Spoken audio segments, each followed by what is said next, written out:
పరం శాంతి బేహద్ పరివారమునకు ఆత్మిక సోదరి సోదరులకు బాపూజీ దశరథ్ పటేల్ తెలుగు ఛానల్కు స్వాగతం. బంధన్ తదా మోక్ష అనగా విశిష్ట అద్వైతవాద్. అన్య భారతీయ దార్శనిక లాగా రామానుజం కూడా బంధన తదా మోక్షం యొక్క సమస్యగా విచారణ చేశారు. మోక్షమును జీవితం యొక్క చరమ లక్ష్యంగా అంగీకరించారు. ఈయన అనుసారంగా కర్మకు కారణమే ఆత్మ బంధనగ్రస్తంగా అవుతుంది అని. కర్మ ఫలాలను అనుభవించడం కోసం జీవాత్మ ప్రకృతి శరీరంలో సంబంధితమై ఉంటుంది. అజ్ఞానత వశం వల్ల తమను శరీరంగా, ఇంద్రియ మనసుగా మొదలైనవి అనుకుంటూ కూర్చుంటారు. కర్త మరియు భోక్తగా అంగీకరించటము. ఆత్మ అనురూపము శరీరంలో ప్రత్యేక భాగంగా అది ఉన్నది, చైతన్యంగా తయారైంది. ఈ విధంగా కమరి అంటే దీపము రూములో ప్రకాశయుక్తంగా ఉన్నప్పుడు, అదేవిధంగా ఆత్మలో కర్త భోక్త అన్న భావము అజ్ఞాన జనితమైన కారణం వల్ల అహంకారణం కలిగిస్తూ ఉంటుంది.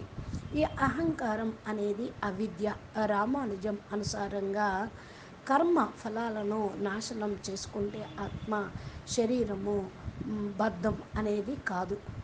అనగా కర్మ మరియు దాని యొక్క ఫలితాలను పూర్తిగా వినాశనం చేసుకుంటేనే మోక్షం లభిస్తుంది అని. ప్రపంచమును సత్యంగా అంగీకరిస్తే రామానుజం ఈ విధంగా చెప్తూ ఉన్నారు. భవసాగరంని దాటుకొని అమరత్వంని పొందాలి అంటే రామానుజం అనుసారంగా మోక్షం కొరకు తప్పకుండా ఆత్మ కర్మల యొక్క బంధన మరియు దాని యొక్క ఫలాల నుండి విముక్తి పొందాలి. తమ యొక్క శుద్ధం అనేది కర్మ, జ్ఞానం అనేది మైత్రి రూపంలో సమన్వయం అవుతుంది. జ్ఞానము కర్మ సముచితం, ఇదే సంభవము అని. కర్మతోటి రామానుజం యొక్క తాత్పర్యము వేద విహితం కర్మకాండ నుండి ఉన్నది. రామానుజం పూర్వ మరియు ఉత్తర మీమాంసలో అనేక భేదాలను ఒప్పుకోలేదు. వేదాంత అధ్యయనం కొరకు పూర్వ మీమాంస యొక్క అధ్యయనం తప్పనిసరి. వేదము మానవుల కొరకు ఈ కర్మ కాండల యొక్క విధానము అనేది ఉన్నది, దాని యొక్క ఆచరణ కొరకు తప్పనిసరి. మరి కర్మ బంధన నుండి ముక్తి సంబంధము అనేది సంభవమవుతూ ఉంటుంది. కర్మల అనుష్ఠానము నిష్కామ భావంతో చేస్తే ఈశ్వరుణ్ణి ప్రసన్నం చేసుకోగలుగుతూ ఉంటారు. ఈ విధంగా నిష్కామపూర్వకంగా కర్మ చేస్తూ ఉన్నట్లయితే జీవాత్మ తనను ఆత్మగా మరియు అనుభవం చేసుకుంటుంది. మోక్షము ప్రాప్తించడమే కాదు, జీవన్ముక్తిని కూడా పొందుతుంది. చిత్తము యొక్క అధ్యయనము వేదాంత అధ్యయనంలో కూడా ఉన్నది. వేదాంతము ఈశ్వరుడు ఆత్మ మరియు ప్రకృతి స్వరూపంతో అవగతం చేయించడం జరిగింది. మరి ఈశ్వరుడు జీవుడు ప్రకృతి నుండి విశిష్టంగా ఉన్నది, అదే విశిష్ట అద్వైతము. అదే నియమకంగా ఉంటూ ఉంటుంది. జీవుడు మరియు ప్రకృతి కలిసి ఈశ్వరుడి యొక్క శరీరాన్ని నిర్మాణం చేశారు. అంటే మా ఆత్మ తన యొక్క కర్మానుసారంగా శరీరాన్ని నిర్మించుకున్నది. కర్మ మరియు జ్ఞానం ద్వారా భక్తి తోటే కలుగుతూ ఉంటుంది. జ్ఞానం ద్వారానే కర్మ ఎలా చెయ్యాలి అని తెలుస్తుంది. భక్తికి ఫలితంగానే జ్ఞానము అంటారు. జ్ఞానము మరియు కర్మ ఒకదానికి ఒకటి పూరకమైనవి. మోక్షం కొరకు ఈశ్వరుడి యొక్క కృప తప్పనిసరి అని ఈయన అంగీకరిస్తూ ఉన్నారు. ఈ కృప కేవలం భక్తి యొక్క మాధ్యమంతో లభిస్తూ ఉంటుంది. ఈశ్వరుడు ఏదైతే ఈ సృష్టి యొక్క కర్త, పాలకుడు, సంహర్త, ఉపాసన ఏకమాత్రంగా అధిష్టానం. ఈశ్వరుడు యొక్క భక్తి దీనిలో పూర్తిగా సమర్పణ మరియు దాని యొక్క నిరంతర స్మరణ అనేది జరుగుతుంది. ఎప్పుడైతే మనసు భగవంతునిలో లగ్నం చేస్తూ ఉంటారో దాని యొక్క తేజస్సుతోటి ప్రకాశయుక్తమవుతుంది. రెండవ ఇంకోటి సాంసారిక వస్తువుల ఎడల ఆకర్షణ అనేది ఉండదు. ఈశ్వరుణ్ణి తన యొక్క పరమ ప్రియ ఆధారంగా అంగీకరిస్తూ మరి దత్తచిత్తంగా ఉంటారు. మనసు లేక చిత్తము యొక్క స్థితిని రామానుజం భక్తి యొక్క సంజ్ఞగా మరి చెప్తూ ఉంటారు. భక్తి ఒక విశేషమైన జ్ఞానాన్ని కలిగిస్తూ ఉంటుంది. ఇది సామాన్య జ్ఞానం కంటే భిన్నంగా ఉంటుంది. సామాన్య జ్ఞానము చరమ పరిణతి ఏ భక్తి. భక్తి యొక్క చరమ పరిణతియే జ్ఞానము. ఈశ్వరుడు యొక్క స్వభావాన్ని ప్రేమపూర్వకంగా ధ్యానం చేయటము భక్తి. భక్తి కొరకు రెండు మాటలు తప్పనిసరిగా మనము గుర్తించాలి.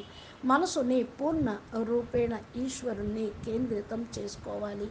భగవంతుడి యొక్క స్వరూపమే జ్ఞానము. ఈ రెండిటిలోనూ యుక్తమైనటువంటి వ్యక్తి ఈశ్వరుడి యొక్క సత్యమైన భక్తి మరియు ప్రియపాత్రమైనది. సత్యమైన భక్తి యొక్క ఉద్దేశము ఈశ్వరుడి యొక్క కృపను పొందటము. రామానుజం కర్మయోగము, జ్ఞానయోగము, భక్తి యోగములో సమన్వయంగా స్థాపితం చేశారు.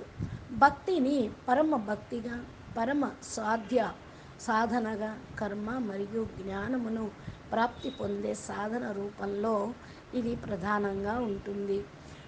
ఈయన యొక్క అభిప్రాయంలో భక్తి మూడు రకాలుగా ఉంటుంది.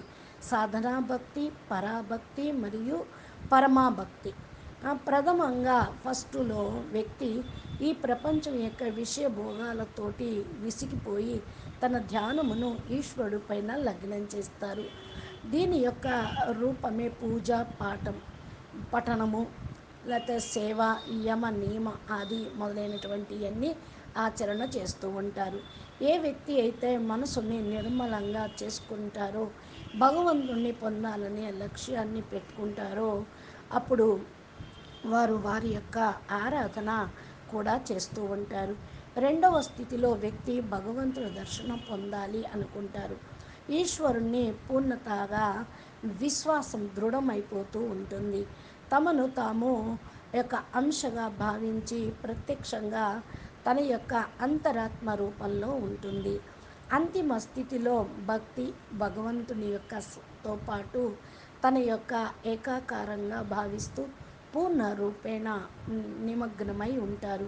రామానుజం యొక్క మతము ఈశ్వరుడి యొక్క కృప ప్రాప్తి లభిస్తూ ఉంటుంది. మోక్షము సర్వోత్తమ సాధన. ఇది అన్ని అందరికీ కూడా సంబంధించినది. సాధకులు ఈశ్వరుణ్ణి తమ యొక్క పూర్ణ సమర్పిత భావంలో ఉంటూ ఉంటారు. ఈ పూర్ణ సమర్పణ భావనతోటి శరణాగతి అయితే ఈశ్వరుడి యొక్క కృప పొందుతూ ఉంటారు. ఇది తప్పనిసరి అన్నమాట. ఏదైతే శరణాగతి అయినటువంటి జీవుడు ఈశ్వరుణ్ణి తేలిగ్గా తన కృపా దృష్టి ప్రధానంగా పొందుతూ ఉంటారు. ఇలాంటి భక్తి ప్రథమ ప్రియ పాత్రంగా అవుతూ ఉంటుంది. ఈశ్వరుడు సాధకుడు భక్తి మరియు ప్రపత్తి నుండి ప్రసన్నం అయ్యి వారికి అన్ని బాధలను దూరం చేస్తూ ఉంటారు. తమ యొక్క శరణులోకి తీసుకొని వెళ్తారు. ఇదే మోక్షానికి తప్పనిసరి. ఈ విధంగా ఇక్కడ శంకరాచార్యుడి యొక్క జ్ఞానమును ముక్తి లేక సాధనను స్వీకరించటము. అక్కడే రామానుజం భక్తిని దాని యొక్క స్థానమును ఇవ్వటం. రామానుజం మోక్షము యొక్క స్థితిలో ఆత్మ పరమాత్మ అంటే బ్రహ్మలో విలీనం అయిపోతుంది అని, ఈ యొక్క బ్రహ్మ సదృశ్యం బ్రహ్మస్వరూపంగా అయిపోతారు అని, తమ వాస్తవిక స్వరూపం యొక్క జ్ఞానము ఈ విధంగా ఉంటుంది. తమను పరమాత్మ అంశగా భావిస్తూ ఉంటారు. ఆత్మ అణువుగా పరమాత్మ ఇద్దరూ కలిసి ఒక ఉంటుంది. ముక్తి ఆత్మ అజ్ఞానం తరువాత దోషాల రహితంగా నిర్మలంగా అయిపోతుంది.